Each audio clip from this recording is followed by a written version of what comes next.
Hello, Mr. Dingle. How are you? Good. How are you, brother? Been a crazy day. It's like been the Bermuda Triangle all day today, especially if you work at Facebook. Oh yeah, The Facebook employees are not too happy, and the CEO is really not happy. Yeah, I was watching this little meter showing how many like millions or billions he was losing or something like that. Oh yeah. You see that? Yeah, that was interesting. Yeah, he's done. Well, I mean, he's been done quite a while ago, but you know, at least the world can now finally see how much done he is. Yes. Welcome everybody. For everybody watching live right now, God bless you guys. Thanks for coming on. Don't be afraid to be involved in the chat. Hello, Kimberly. And, as you can see today, we're going to be talking about the famous or infamous, whatever you want to call it, Bermuda Triangle. Yeah. This is one of those subjects like Antarctica. You could probably sit there and talk about it forever. You know, there's so many people have stories, and anyway, is what it is. But today was a perfect segue into this show because I think a lot of people around the world felt like they were on a ghost ship traveling into the Bermuda Triangle there for a while. Oh crying. yeah. They don't have WhatsApp or Facebook or Instagram, and nope. None of the mainstream social medias, they're all getting ready to go down, starting with Facebook. It was interesting because Telegram was actually having a problem there for a while too. Yeah, it was a bit slow, but it's still, I mean, things still were coming up. It kind of slowed down a little bit. I was like, oh, what's this?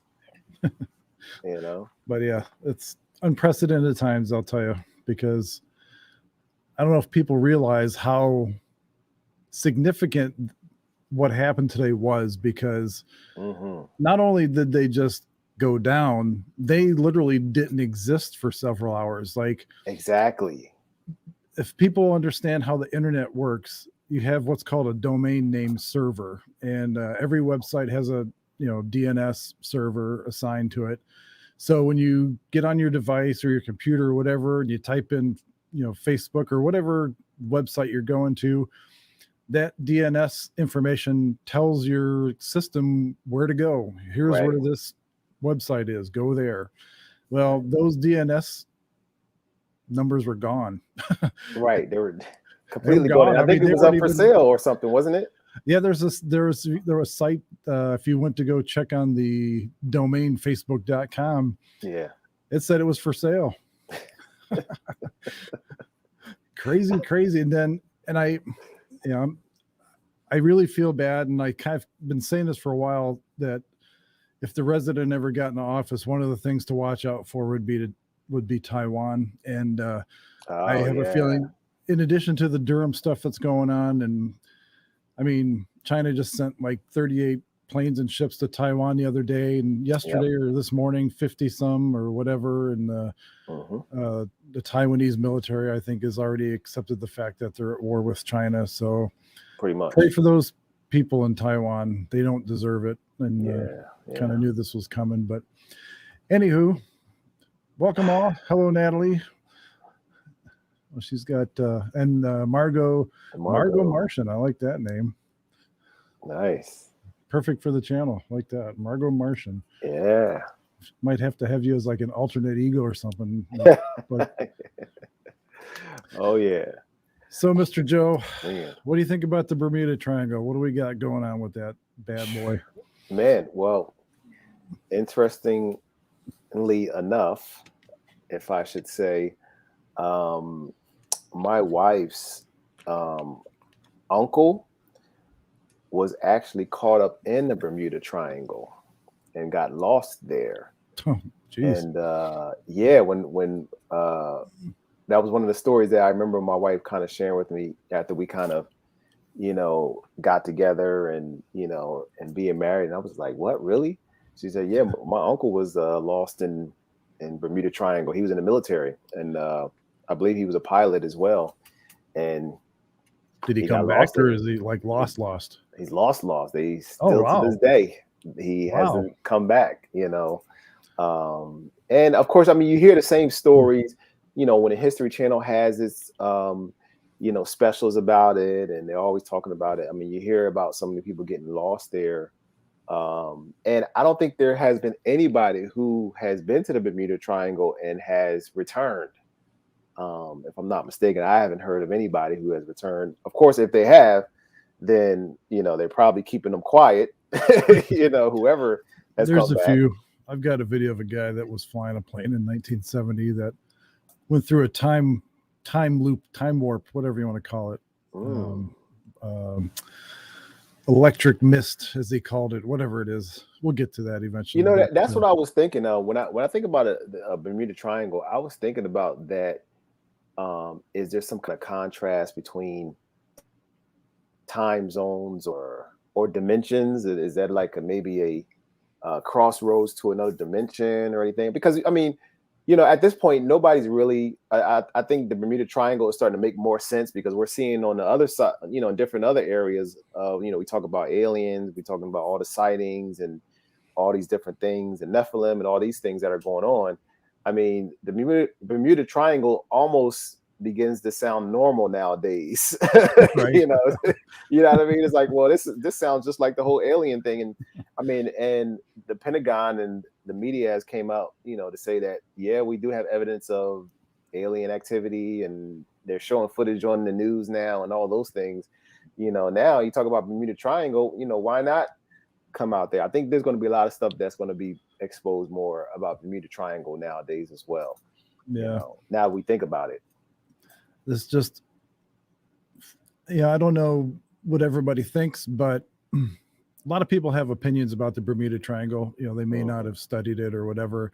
I know when I was a kid, I used to think the Bermuda Triangle was an evil place that nobody came back from. And like, it was like some kind of satanic something or other or whatever. Right. But people have been documenting weird stuff in the Bermuda Triangle since as early as Columbus. And really? Yeah, Christopher Columbus, in his log, when he was on his ships on his way here, documented a few things that were kind of interesting. And people speculate, before I backing up a little bit, people speculate that, there's so many different things. People speculate that the Bermuda Triangle is some kind of vortex, like an energy vortex. Some people speculate it's some kind of interdimensional something or other that pops up every once in a while, and people get caught in it. And then it was funny when I was doing a little more research for this week, I noticed that when I searched on Google, almost every video that showed up had the word debunk in it. Like it was somebody trying to debunk this or debunk that or whatever. And I'm not saying, and Joe and I are not saying that you have to believe 100% anything we're saying, and make your own decisions, do your own research. We're having fun here. We're just throwing some stuff out. Right. But when you go on like Brave Search, it's all like legit people like trying to figure out what's going on and stories about stuff going on, and like what your account was. I've never heard of that one. That one's awesome. And there's just all kinds of stories of people having weird experiences, disappearing, or boats capsizing, and never crew not found kind of thing. Ghost ships, where ships end up floating out in the water with no crew, no anything on them, just the ship, and all kinds of weird stuff. So Columbus, he had mentioned that he had saw what he had called a fireball in the sky at one point. And I don't remember if he said it was descending towards the water or coming out of the water. I'm pretty sure he said it was coming out of the water. Okay. In another instance on the same voyage in the same area, he was talking about he and the crew were seeing mysterious lights coming out of the water and hovering, near the ships and that kind of stuff. Wow. And this is all this is stuff you could actually find. This was in Columbus's log. Okay. But obviously he made it here, or they made it here, but just a lot of weird stuff. So I guess we have to define what is the Bermuda Triangle. And I'm going to use the History Channel since you brought it up. Because I'm on the fence about the History Channel. They seem like some days they have some cool stuff and they don't care, who's watching it kind of thing. And other days it seems like they have an agenda. But so I don't know what to think. But so according to the History Channel, pulled this from their website. The area referred to as the Bermuda Triangle or Devil's Triangle. Oh, that's when I was a kid. That's what I kept hearing was Devil's Triangle. That's why I thought it was like satanic. Oh, okay. Covers about 500,000 square miles of ocean off the southeastern tip of Florida. Let's see. When Christopher Columbus sailed through the area on his first voyage to the New World, he reported that a great flame of fire. See how they say probably a meteor. Not even entertaining any other possibility. Probably a meteor. Right. Crashed into the sea one night, and that a strange light appeared in the distance a few weeks later. He also wrote about erratic compass readings, and that's common in the Bermuda Triangle, almost with like the planes and everything else. It's always some kind of, like I said, an energy vortex or something where like you can't get a bearing on true north. Let's see. Well, did the same thing happen to Admiral Byrd when he was in the Atlantic, Antarctica? Yes. Yep. Yeah, absolutely. That I think the same. I think it was just, I don't know if it was erratic or it just kept spinning, something like that. Anyway. See, William Shakespeare's play The Tempest, which some scholars claim was based on a real-life Bermuda shipwreck, may have enhanced the area's aura of mystery. Nonetheless, reports of unexplained disappearances did not really capture the public's attention until the 20th century. An especially infamous tragedy occurred on March 1918 when the USS Cyclops, a 542-foot-long Navy cargo ship with over 300 men and 10,000 tons of manganese, which is an ore, sank somewhere between Barbados and the Chesapeake Bay. The Cyclops never sent out an SOS distress call despite being equipped to do so. And an extensive search found no wreckage. It says only God and sea know what happened to the great ship, U.S. President Woodrow Wilson later said. In 1941, two of the Cyclops' sister ships similarly vanished without a trace along nearly the same route. So I'm going to talk about Flight 19. If those of you that don't know about Flight 19, it involved squadron of Avenger aircraft. I think they were flying out of Fort Lauderdale, and probably the most famous incident in the Bermuda Triangle to date, because it's probably the most talked about, most investigated, the most speculated about, whatever. It was a training mission. They had one experienced pilot, and the others were, I guess, trainees. And if anybody has watched Close Encounters of the Third Kind, towards the beginning of the movie, those planes that they found, theoretically at the beginning of the movie, that was Flight 19. That was technically these planes. So they had a little different spin on it, like that aliens basically took the planes and the people and that kind of stuff. Right. So Flight 19.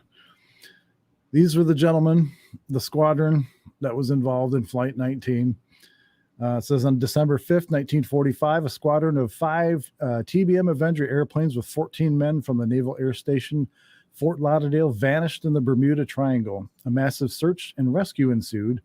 13 other men aboard a PBM Mariner, those are like the search and rescue planes, from the rescue mission also disappeared. No trace was ever found. Flight 19 remains one of the great aviation mysteries. So nobody knows what happened. And right after they sent, I think it was 2 of these planes out. These are the Mariners. I believe one of them actually caught fire and crashed into the ocean. So wow. they lost that crew. So all kinds of just bad stuff happened around Flight 19. And, when they put it in a newspaper, they kind of, it was kind of plain Jane. Five Navy planes down at sea. 5 naval training planes are missing and believed to have been forced down. So I don't know. And this is what throws me, is like, how do they know they were forced down? They couldn't find them or anything. How do they know they're forced down? Because there was no real radio communication, And it says naval officials have confirmed that the planes are missing and that an extensive search has been launched. So again, interesting, that many planes could experience. I don't know. Nobody knows. Obviously, somebody knows, but nobody knows that that's probably alive right now that could talk about it. But exactly, there's so many. God, it's like you don't even know where to begin. There's so much stuff going on with the Bermuda Triangle. And to kind of go outside the Bermuda Triangle just a little bit, like if you were to head towards Cuba-ish area, over the last couple decades, they've been finding a lot of underground cities, underground like pyramids and stuff like that, like this kind of stuff here. Again, that's not technically in the Bermuda Triangle. It's outside of it a little bit. But it says pyramids under the waters of Cuba were discovered by Paul Wenzweig and Pauline Zalitsky. And the only reason I bring that up first is that there was a lot of speculation, theoretically, and again, this is from History Channel, I pulled this from, but it's all over if you search the internet. Hey, Kim Tomey, how are you? Glad you got your tinfoil hat on there. Nice. But supposedly, using sonar technology, scientists discovered 2 pyramids 6,000 feet underwater. They are made of glass and presumed to be larger than the Great Pyramid of Giza in Egypt. Made of glass. Or crystal, whatever you want to call it. They keep saying glass, but I think it's crystal. Yeah. Look, first thing I thought about was, once again, Antarctica. Yeah, and that's kind of where I was segueing, was like the crystal cities and all that, and we see pyramids everywhere on Earth. I mean, everywhere. I mean, there's a lot that we know of, but I'm sure there's a lot we don't know of. I mean, look at the quick little video footage we had when we were doing the Antarctica thing of the military plane flying over those, 3 snow-covered pyramids. You've got pyramids of some kind or another in Egypt and I think Malaysia, China, South America, Mexico, whatever. I mean, they're all over the world. And what did they, how could all these cultures around the world relatively at the same time just start building pyramids? That's just, what And do they when mean? That could be a whole nother show by itself. Is like, what do yeah, these pyramids mean? What do they do? What do they, and when were they built? Because some of these, I believe some of these pyramids, reach back to thousands of years and maybe hundreds of thousands of years. I talked about in one of my live streams on Monday night, we were talking about the gap theory, about, Mm, in the beginning, God created heaven and earth. And then the next scripture says, and the earth was void, yeah, and darkness was upon the face of the deep. Well, what happened between verse 1 and 2, right. And of course there's talks about another, that was like the first flood or whatever, before the flood of Noah.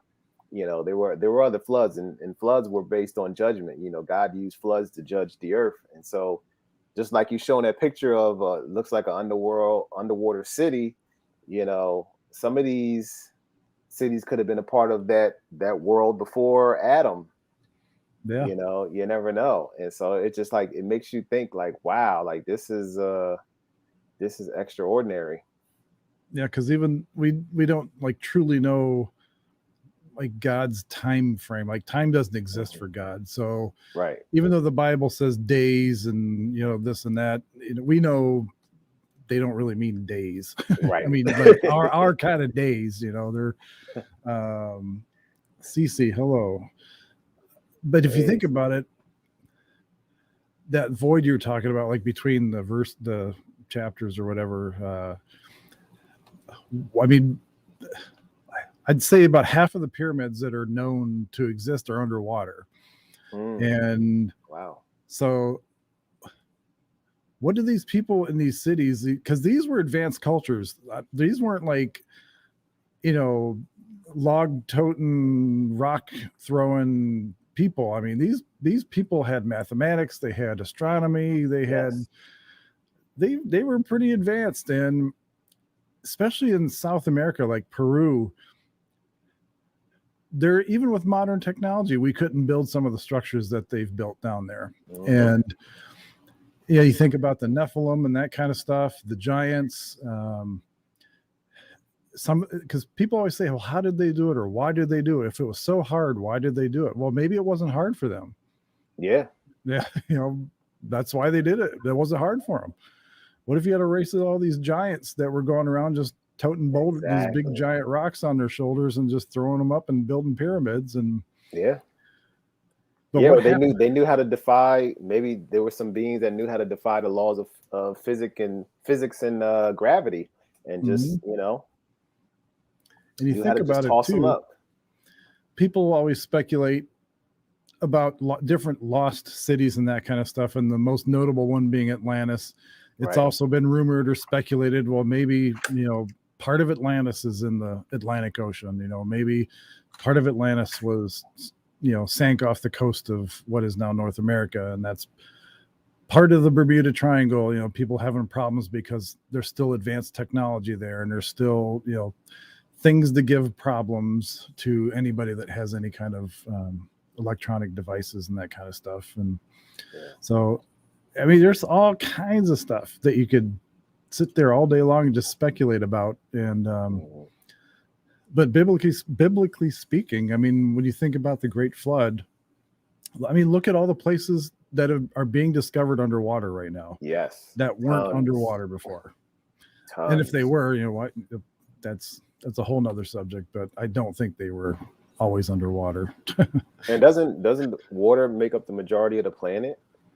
I mean, it seems like there's a lot of underwater land that we still haven't even discovered yet. That's just like, man hasn't discovered everything that's under the water. So, I mean, no, clearly not, because we're like, even in recent times, they're still finding stuff off the coast of like Greece and that kind of stuff, that are sunken cities, and they're finding statues and all kinds of stuff. And the underwater world we've got our own universe on our own planet to explore. And people are so focused on outer space.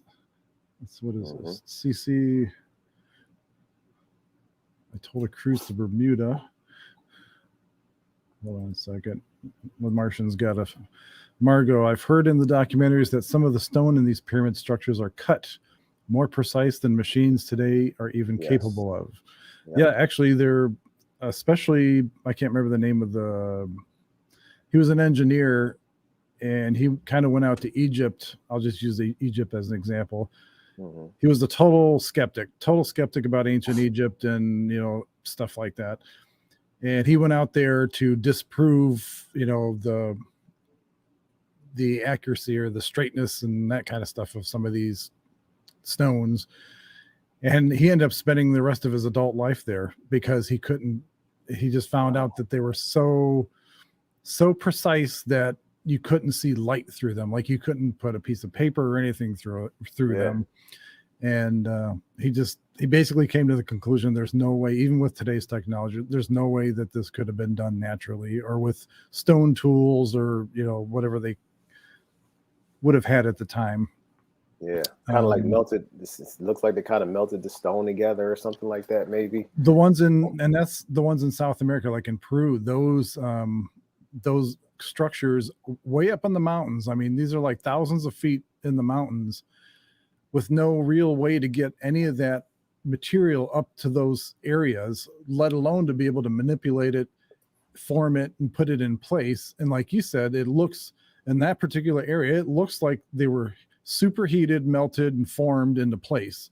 Like, it's some craziness. It's hard not to think that some interesting stuff was going on back in the day. Oh yeah. I mean, oh yeah. And we have this collective race, like forgetfulness, like this kind of fog, like we've lost a lot of history on purpose or otherwise. It just seems like there's just a lot of stuff that we're not supposed to know because somebody decided we shouldn't know. And hopefully coming down the pike here, we'll get the, get the down low on some of the stuff that happened. Oh yeah. One thing about that scripture, and when it talks about darkness was upon the face of the deep, let's see, in Hebrew, anytime you talk about darkness, usually it's not just talking about, there not being light. It's also talking about there not being any knowledge as well. Right. Because when somebody's in darkness, they're like, they don't know. You know what I mean? It's like they don't know or have the information. So no, that's another clue. Point. That's another clue to show that something happened between, the beginning, creation of man and before that, something took place and some type of judgment or something happened. Something, because as we move along in time, in our time, it just seems like we keep finding more and more stuff that we can't explain. And by can't explain, meaning somebody that's not trying to oversimplify something, because there's a lot of people that have legitimate interest in researching this stuff, but there's also a lot of people that have very little interest in knowing the truth and go out of their way to trivialize some of these discoveries and try to make it, sound like this is just, something you really shouldn't pay attention. It's not that significant. It's not. Move along.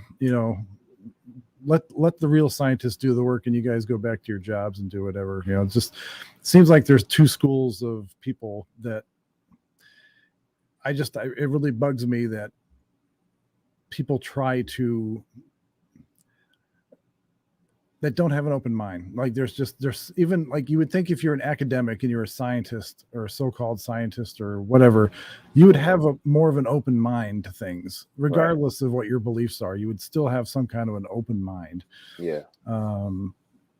But going back to, let's see, let me find it here. His name was Bruce Gernon, and in 1970, I believe, is when the flight was. He was, well, here, I'll play this video clip real quick. Okay. oops, hold on. This is about they don't come out and say it, but he was able to get from one spot to another in a very short period of time. It should have taken him a long time and only took him like 3 minutes or something like that. 3 men might have penetrated this mystery and lived to tell its tale. I realized that I had just experienced something that would be important for the entire world to know about someday. The flight of Bruce Gernon in the same area as Flight 19, almost exactly 25 years later, has dramatically updated the mystery. When I realized I was directly over Miami Beach, I realized I had just experienced an amazing phenomenon. An experienced pilot, Gernon asserts he survived an extraordinary encounter with the Triangle when he and 2 passengers were flying from the Bahamas back to Florida in December 1970. We planned on flying from Andros Island in the Bahamas, direct to Bimini, and then direct to Palm Beach International. And we lifted off at exactly 3 p.m. They start out in just a light mist, but the weather soon turns angry. 100 miles from Miami, violent thunderclouds form over the Gulf Stream, forcing Gernon to try and fly around the storm. But the thunderstorm encircles the plane. Gernon makes a run for clear skies and finds a small gap directly in front of him that looks like a tunnel. So I went to full power and we accelerated down toward the opening. And at that point, an amazing thing took place. The instant the airplane penetrated into the tunnel, these strange lines formed. As they enter the storm tunnel, the clouds begin swirling around the plane. Also at this point, I had this strange sensation, and it felt like zero gravity. It only lasted about 10 seconds. I felt like I was slipping forward through space, and yet floating at the same time. The plane becomes trapped, but his 15 years of flying experience keeps Gernon and his passengers alive. This tunnel was about 10 miles long, and it should have taken me about 3 minutes to get through it. But it took much less. I was only in there for about 20 seconds. The incident begins causing concern on the ground. Sorry, I had the time wrong. Miami Flight Control radioed that they could not find Gernon's plane on their radar. Miami couldn't find me because this electronic fog was attached to us. And apparently our transponder instrument couldn't penetrate through the fog to give him a location.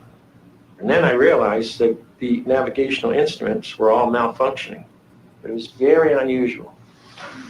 Then Gernon finally reaches the safety of clearer skies. But something still isn't right. As soon as I came out of the tunnel, the blue sky instantly turned to this strange gray color. And everything was like a fuzzy, yellowish gray.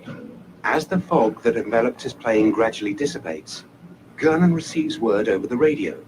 Flight control has picked him up, and somehow he is now flying directly over Miami. It was strange to find myself over Miami Beach because of the time. The timing didn't make sense. Gernon initially believed that the team at the Miami control tower had made a mistake. He should still have been over the waters of the Gulf Stream. It meant he traveled 100 miles in 3 minutes. That's 1,980 miles per hour. How could that be possible when I can only fly 200 miles an hour and travel that fast and that far? I'd have to be going closer to 2,000 miles an hour. Right. But history shows that Gernon was not the first flyer to report a strange magnetic fog. In 1927, another skilled pilot claimed a very strange fog had caused his equipment to fail and set his compass spinning. His name was Charles Lindbergh. Lindbergh in 1927 was flying back from Cuba, and he flew at night, and he was going to fly all the way to St. Louis. When he got over the Florida Straits, maybe 40 miles away from where I experienced this, he ran into a strange fog. and he wrote about it in his last book. He kept it a secret of over 40 years. He never told anybody, and I think that's because he couldn't explain what it was. So yeah, now you got this weird fog that allows you to get farther and faster. Well, I like what Kim is saying here in the chat, and I think she's right about that first part. Well, actually about both parts. She says, "Don't you think the triangle is a portal or a time slip?" And I think that has something to do with it. You know, I guess I couldn't say, due to the fact that the people who were missing never returned, because every time if anybody goes there to try to find those people, then they get missing too. So I couldn't say that, but hey, it could be a possibility that it could be a portal there, and especially the way he was explaining it. Usually with the whole circular thing and all that stuff, it kind of looks like they were going through an actual portal, and I would definitely say a time slip, because for them to be at Miami Beach that quick from where they were, I mean, that is fascinating. Yeah, there's a lot of accounts of people losing time, not just in the Bermuda Triangle, but when it seems to involve these, like Kim's talking about, like these portals, these mists, these whatever you want to call them, and there are a lot of energy lines that crisscross the earth. They call them ley lines or something like that. Yes. And in some places they are really strong, or they intersect. I believe it happens in Giza, like in Egypt as well. And we can speculate that, well, for the people that want to allow this into their head, we know that with God all things are possible. So even with science and the idea that there's multiple dimensions, multiple universes existing at the same time in the same space, that kind of thing, it's quite possible that in some of these areas where these energy vortexes are, or whatever you want to call them, that maybe the fabric of our reality is stretched a little thin, and that you're able to easily pass between some of these areas. And who knows? I mean, because a lot, like you said, a lot of people and a lot of equipment just vanish and don't come back. And you would think after a while you would find a decent amount of wreckage or something, some kind of proof that, other than some of the known shipwrecks and that kind of stuff that have been found, because there are some regular shipwrecks with small vessels and that kind of stuff. Right. But some of these massive vessels and some of these older accounts, like I always take more seriously like older accounts, like when people talk about strange encounters, like we'll just call them UFOs because they are unidentified, but like in the 1800s, some of the local newspapers out west, they have printed documented accounts of unknown flying objects and things like that in local papers. And this was before flight, before any kind of mechanical, revolution or anything like that, or industrial revolution. Right. And same with like Columbus's incident back in the late 1400s. It's like, why would he talk about strange lights coming out of the water and moving around the ship and that kind of stuff? And and I saw, there's been a few accounts over the years too of sirens, of like mythical, like mermaids, for lack of a better word, I've heard that too. Luring ships into certain areas. Generally, those are more into areas that are like rocky and have coral reefs and that kind of stuff. But I saw a video, I don't know if it was, I can't remember what channel I saw it on, but on Telegram, but somebody explained how sirens exist in the Bible and how women could become these beings, these sirens, these whatever. And I can't remember and the word siren was right there in the scripture. And I was like, oh my God, I did not know that. You said the word siren? Siren, like SIREN. Oh, wow.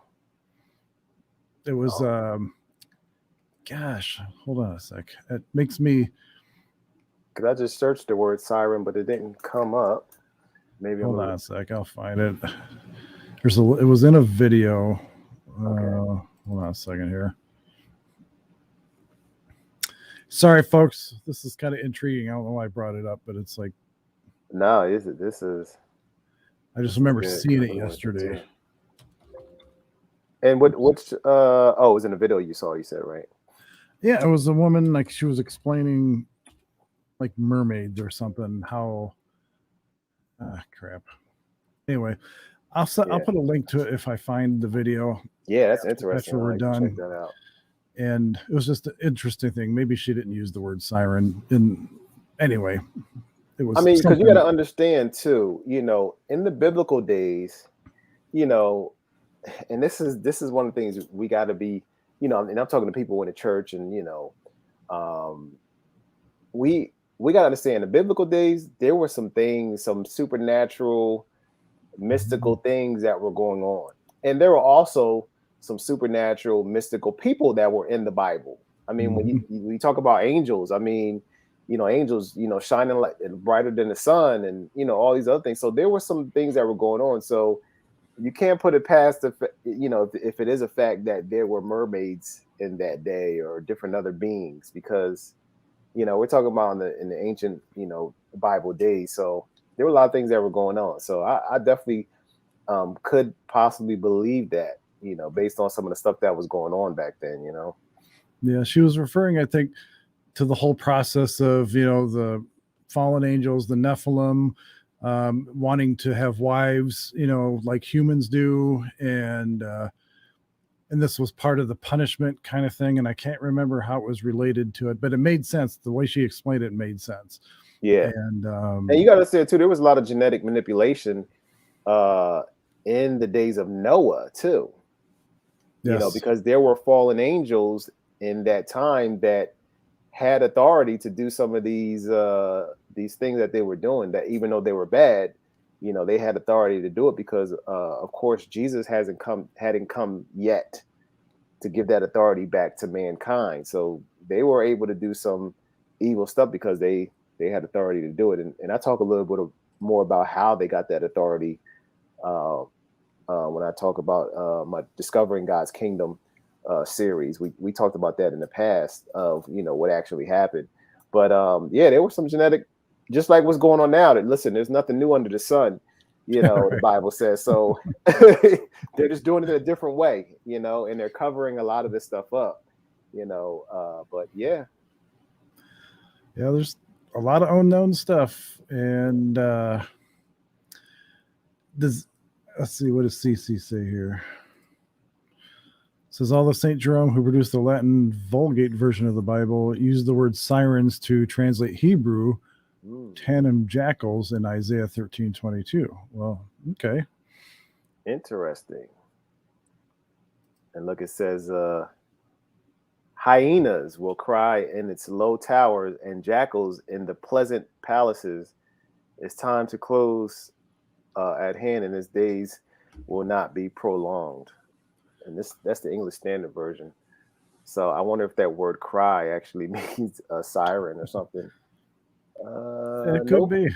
I'm just, man, that really, I should have saved that video because I know I did probably on my Telegram feed, but I should have saved it for the show because I thought it was in the back of my head when I saw it, like, oh, this would be kind of cool because this is kind of what people have talked about in the past, is like these, like myth, even like back in ancient Greece and like the ancient, like the Roman gods and the Grecian gods.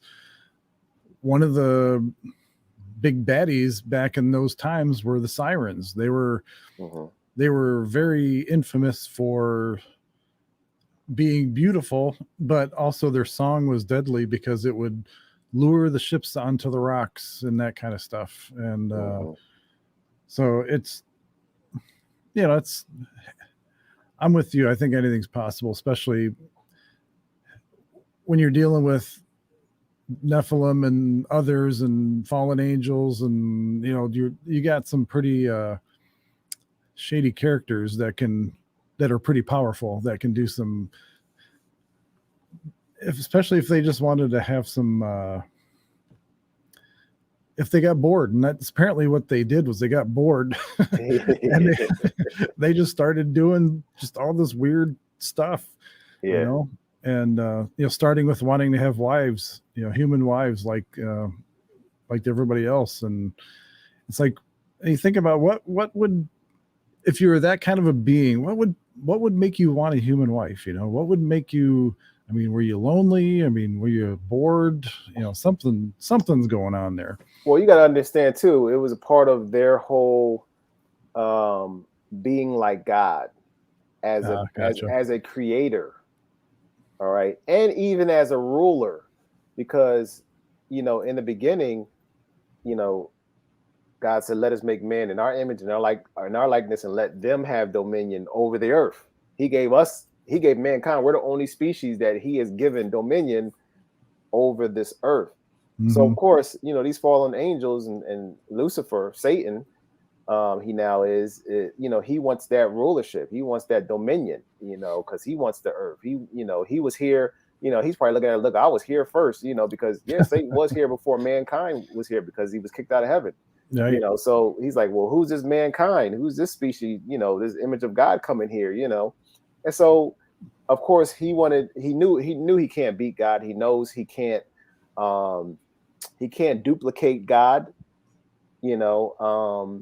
but he can imitate God, so, and imitating God ain't going to do much. So he uses man to duplicate rulership and all that. So he uses man to get his rulership done and to create. So that's exactly what he did. He somehow figured out how to go into women and have children and all this stuff, Yep.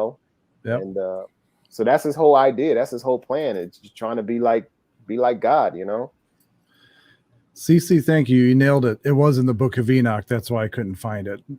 It was because she was referring to the Book of Enoch when she was doing this video. Oh, okay. I have the Book of Enoch here too. Okay. Yeah. Cool. So look up Siren if you have a capability of searching. Oh yeah. Yeah. If you guys get the Book of Enoch is, if you have a iPhone or iPad or whatever, it is in the Apple Store, and you can actually download the Book of Enoch, the Book of Jasher, the Book of Jubilees, a lot of the books that were taken out. Oh, nice. Okay, let's see. Sirens. Yeah, so it's very interesting, even when you hear about the Bermuda Triangle, it sounds like there's still some type of presence of technology, or some type of people would say alien or whatever ancient technology that's still probably being used, or that nobody can never figure out, because every time they try to go discover and search, they get lost. But it's real interesting. I wonder if recently anybody has, or any teams have tried to go back there or something. I don't know. Yeah, or what if the Bermuda Triangle is a part of this whole Kabbalist government situation? And this is throwing the tinfoil hat deeper over my head, but I've often thought, once I started learning about Antarctica and the hollow earth, what if the Bermuda Triangle area has some kind of relationship to that whole hollow earth thing, and the whole system, that eventually all leads down to Antarctica, where all that landmass is, and that city you're talking about, like that really advanced looking city, which was also, wasn't it crystal or something like that, or part of it was crystal? Yes, it was crystal. Mm-hmm. So that's a possibility too. And again, take this for what you will. Joe and I are not trying to make you believe anything that you don't want to believe, or this is just all in fun. We're just exploring some things, like the show says, exploring the matrix. We're just throwing some things out there and seeing if you guys see if it starts a conversation, Yep. And so I know you've got a show coming up here, so I'm gonna, because I don't think I have anything else as far as the Bermuda Triangle goes, anyway. Yeah, me today. either. But that's something that is definitely a rabbit hole to go down. But I believe there's going to be some things that come out about Bermuda Triangle, and it's going to connect with I believe Antarctica and maybe the hollow earth stuff, because we know there's underground cities and all types of civilization even under the ground that they've discovered. So it may have a lot to do with that, Well, if you think about it, there's no real evidence one way or the other, and everything we've gotten in history has been through some kind of either NASA when it comes to space, or some kind of an official organization. It's always like the official spin of something. So it'll be interesting to see what comes out with all this, because we already know that it's coming. We know that like you said, darkness can be lack of knowledge. We know that we're going to be coming into some knowledge, that we're going to be privy to some knowledge here, hopefully very soon. And these, like I said, these shows are all just to get your minds going, get you outside the comfort level maybe that you're used to, thinking about the world a little bit differently. But ultimately it comes down to what you want to believe, and God gives you the discernment that you need, to do your own research and explore, and but you have to ultimately be comfortable with the knowledge. And right. We're like, since I was a kid, and I think Joe probably the same way, all this stuff just fascinates me. It just completely, like, I was the stereotypical kid that was always, trying to read everything I could about the Bermuda Triangle, Bigfoot, about whatever, it was always, cattle mutilations, whatever, it was just, if it was weird, I was reading about it. And, the Bermuda Triangle, I think, just represents one of those things that it's still a mystery. Nobody knows, but we just know that there's a lot of stuff that goes on that can't be explained. And there are some things that probably can be explained, and and just like other places, I mean, there's other places on this planet where people have gone missing, and nobody will go to those places because every time somebody goes, they become missing. Right. It's like, but I guess Bermuda Triangle just so happened to be the most famous one. Yep, absolutely. Let's see, CC. Oh, also I wanted to say, the Book of Enoch, chapter 95, in verse 3, talks about the sirens. Weeping like sirens. So it's like if you read verse 1 through 3. It was in verse 2. Whatever she was reading was in verse 2. Okay, well, what the sirens is talking about in verse 3, but I can start from verse 2. It says, "In the day of the sufferings of sinners, your offspring shall be elevated and lifted up like eagles. Your nest shall be more exalted than that of the Avis. You shall ascend and enter in the cavities of the earth and into the clefts of the rocks forever, like conies, from the sight of the ungodly, who shall groan over you and weep like sirens." And then it continues to read on. Yeah, if for those of you watching, if I find the video, I'll post it up, a link to it. Let's see, Margot, have you heard of the theories about ball lightning possibly being a sort of energy being? I think they are seen frequently in the triangle too, if I remember correctly. I don't know a whole lot about it. I've heard about ball lightning and the whole energy being things, but I don't know if it equates to the Bermuda Triangle. I'm sure there's probably accounts of it, because there's a lot of people that talk about that fog, that electric fog, or that magnetic fog, or whatever you want to call it, mist or whatever. And who knows? I mean, that could be a whole show in itself, as those energy balls, because you always see those videos and photographs of people filming those little energy balls flying around. You know, they don't know that they're flying around, kind of thing, until they see the video later. And so who the knows? orbs. Yeah, the orbs. There you go. Thank you. Yes. Kim, I'm with you. I can't wait till the truth comes to light too. Oh yeah, it's coming. It's coming. Well, everybody, thank you so much for joining us today. Don't be afraid to throw in the comments, you know, any suggestions for other shows, or you know, what you thought about this show, that kind of thing.